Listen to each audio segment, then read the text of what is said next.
सभी को मेरा नमस्कार। मैं शिल्पा शर्मा, एनटीटी हिमाचल प्रदेश एसोसिएशन की प्रेसिडेंट आज आप सभी से कुछ बातचीत करने जा रही हूँ। जैसा कि आप जानते हैं, पिछले कुछ दिनों से बहुत सारी जो न्यूज़ है वो हमको देखने को मिल रही हैं। आप सभी जानते हैं कि एनटीटी जो ये डिप्लोमा है ये बहुत सारे लोगों ने कर रखा है। बहुत सारी महिलाएं हैं जो एनटीटी डिप्लोमा कर चुकी हैं। कुछ ऐसी महिलाएं हैं जिन्होंने यह 2 ईयर डिप्लोमा कर रखा है, जिन्होंने ये 1 ईयर डिप्लोमा किया है। कुछ हैं जिन्होंने इग्नू से ये डिप्लोमा किया है।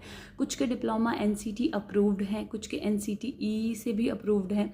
तो मेरी सरकार से यही मांग है कि इस भर्ती में सभी को पात्र किया जाए। इसमें हिमाचल वाले जो बच्चे हैं, जिन महिलाओं ने यह डिप्लोमा हिमाचल से कर रखा है, उनके लिए ये बात कही जा रही है कि हिमाचल का कोई भी जो इंस्टीट्यूट है वो मान्य नहीं है, वो मान्यता प्राप्त नहीं है।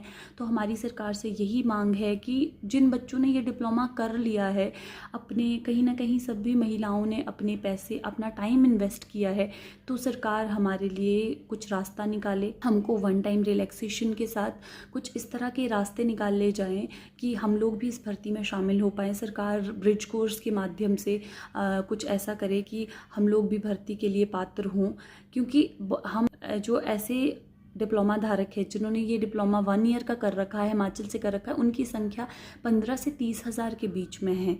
बहुत सी ऐसी महिलाएं हैं जो पिछले 6 सालों से स्कूल में as a volunteer free of cost बच्चों को पढ़ा रही है। कहीं ना कहीं उन्हीं महिलाओं का ये योगदान है कि जो आज स्ट्रेंथ है, आज एनटीटी जो महिलाएं हैं जो ये काम कर रही हैं, उन्हीं की वजह से स्कूल में बच्चों की स्ट्रेंथ में, प्री प्राइमरी में जो ये क्लासेस चल रही हैं, उनमें 60 हज़ार बच्चे जो हैं वो इनरोल हो चुके हैं। ऐसी महिलाओं के लिए ये बड़े दुख की बात है कि उनके लिए जो भर्तियां हैं उसमें कोई भी जगह नहीं है। सरकार से मेरी यही मांग रहेगी कि केवल ये ना देखा जाए कि ये डिप्लोमा किसने कहाँ से कर रखा है, ये भी देखा जाए कि किसने कितना कार्य किया है।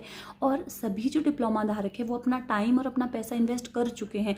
मैं मानती हूँ कि जो भी संस्थान है, यदि उन्होंने कोई भी गाइडलाइन जो है वो फॉलो नहीं की है, तो सरकार का इस तरह का जो रवैया है वो लाजमी है। परंतु अब इसमें उन बच्चों का क्या दोष है जो ये डिप्लोमा कर चुके हैं। अगर आप एक बात देखें, नॉर्मल सी बात है, यदि कोई डिप्लोमा आपके नियर बाय कहीं पे चल रहा है तो आप उस डिप्लोमा को करने के लिए आउट ऑफ स्टेट नहीं जाओगे।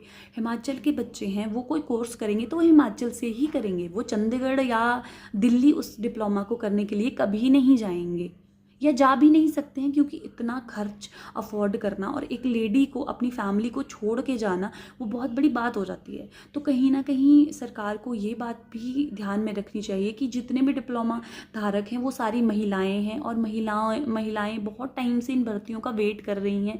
तो ये बहुत दुख की बात है कि कहीं ना कहीं ये जो महिलाएं हैं जिन्होंने इतना वर्क कर रखा है, या जो इतने सालों से वेट भी कर रही है इस भर्ती का, वो इसमें पात्र ही नहीं है। उनको मौका ही नहीं दिया जाएगा, वो ट्राई भी नहीं कर सकते हैं अपनी पोस्ट के लिए या अपनी इस नौकरी को, कि हम लोग पात्र ही नहीं हैं।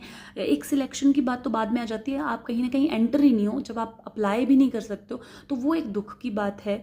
इसीलिए मैं चाहती हूँ, मेरा सरकार से यही निवेदन है कि आप कहीं ना कहीं, मैं मानती हूँ कि आप लोग ये चीज़ देख रहे हो कि हाँ जी, ये जो इंस्टीट्यूट है, इन्होंने जो मान्यता है वो इनको प्राप्त नहीं है, या ये एनसीटी के नॉर्म्स के अकॉर्डिंग नहीं चल रहे हैं। पर ये भी आपको ध्यान में रखना होगा कि इतनी जो महिलाएं हैं जो ये चीज़ कर चुके हैं, जो बच्चे हैं जो अपना पैसा इन्वेस्ट कर चुके हैं, अपना टाइम इन्वेस्ट कर चुके हैं, इस आस में कि कहीं ना कहीं कल को हमको एक नौकरी मिलेगी, हमारे पास एक रोज़गार होगा, तो सरकार को हमारे लिए भी कुछ रास्ता निकालना चाहिए।